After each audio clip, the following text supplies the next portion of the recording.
Hi, good afternoon, everyone. It's Sunday. It's November 19th, and it's 12:40 p.m. here in Chicago. So, I just wanted to briefly talk about two things. The Jared Big Baby Anderson, the tweet he put out in response to Devin Haney.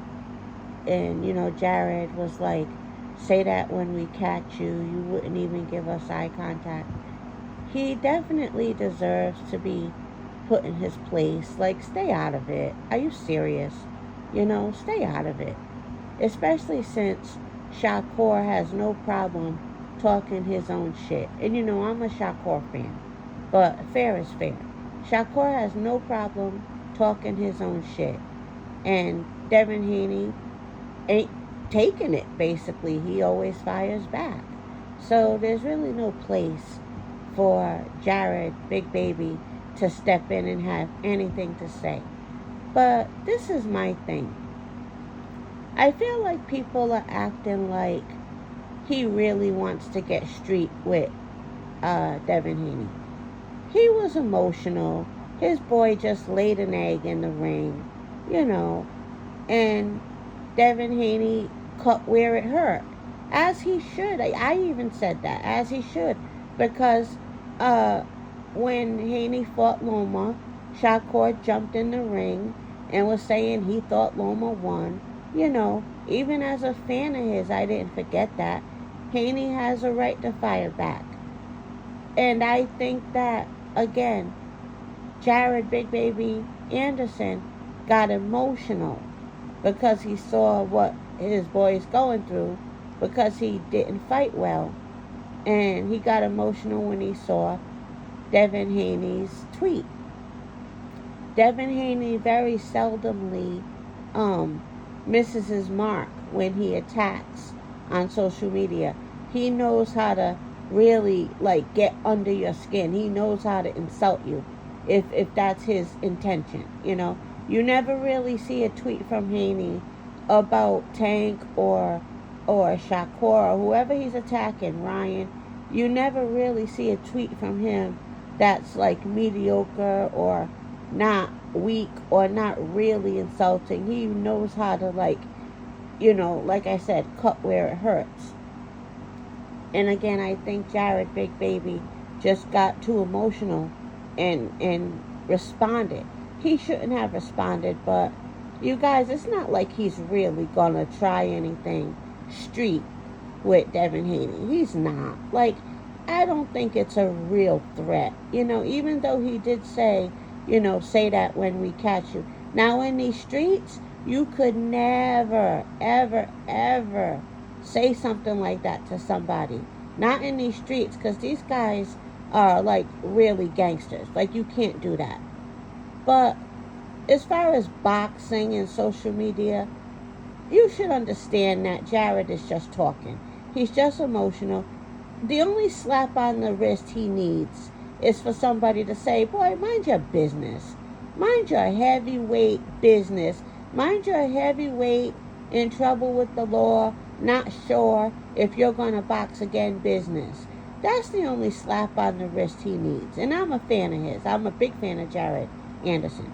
But he doesn't need for people to act like he's truly threatening Devin Haney. Come on, you guys, that's not fair. You know good and damn well he doesn't mean it as a true threat to Devin Haney's safety or bodily harm. Cut it out. I know it's good content, but it's not right. Tell him to mind his business and move on. Yeah, it was spoken like a real threat, but he's not really in the streets gangbanging. He's a boxer. He's not going to do anything to harm Devin Haney. Calm down, So that's all I want to say about that. What else? Haney responded. I knew he would. Haney ain't letting nothing slide. Haney ain't letting nothing slide. Fight coming up or not, he ain't letting nothing slide. But, whatchamacallit, he got a big fight with Rougarou coming up. And, like I said, I'm not going to pick because I feel like a traitor if I, pick Haney totally over Rougarou because I've been a Rougarou fan.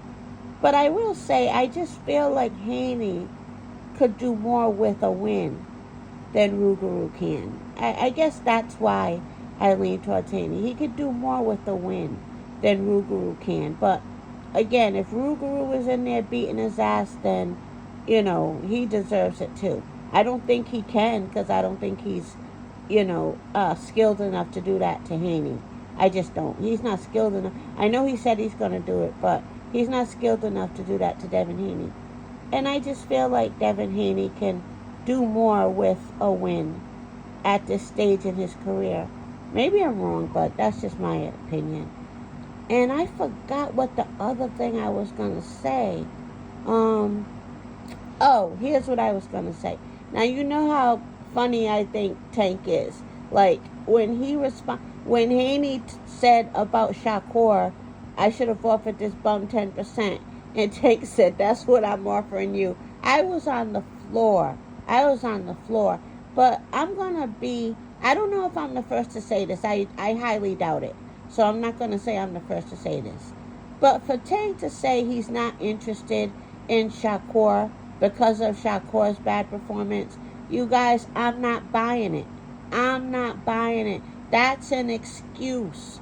That is an excuse. Don't you guys buy that. Do not buy that. I don't care how much you don't like Shakur. I don't care how much you don't like him. Do not buy that. For Tank to claim, now I'm not interested in Shakur. Because everybody knows deep down in their gut that performance does not mean that Shakur is not a big threat to have a win, just like Tank Davis is a big threat to have a win. Especially with Shakur learning his lesson in this fight and getting dragged real bad. And you notice this, I think it's good for him to get dragged like this because we don't ever want to see that again. We don't ever want to see that from Shakur again. So I think it's good that he's going through this, and I think he will learn from this. But you guys, don't buy that whole thing with Tank now saying he's not interested in Shakur. That is an excuse to not have to see him. I'm sorry, I'm not buying it. You guys can buy it if you want to. But I'm not buying it. Now, I guess somebody can argue, well, because Shakur performed so badly, it won't bring in any numbers. But anything Tank touches will bring in numbers. That's my opinion. We didn't know who the fuck Pitbull Cruz was. And a lot of those guys, they weren't just ringing bells in our household. Barrios wasn't ringing bells in our household. Pitbull Cruz wasn't ringing bells in our household. So even using Shakur's performance and saying that he doesn't bring good numbers, that's still weak. And I think that if Tank really is saying, oh, now we're not interested, that's a real slick move. Because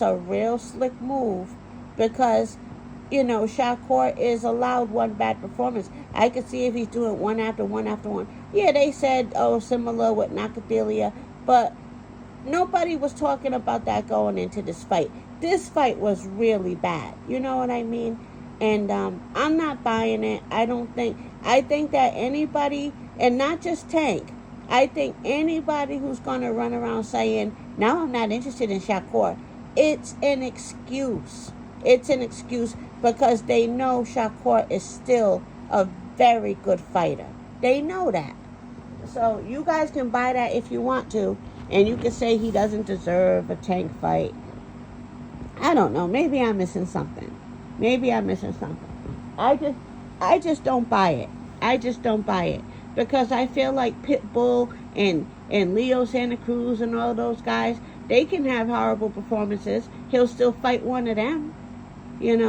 But, you guys, you hate Shakur so much that I could totally see you running with it. But I just wanted to put in my 2 cents, Oh, this video is too long. Have a good day, everybody. Enjoy your day.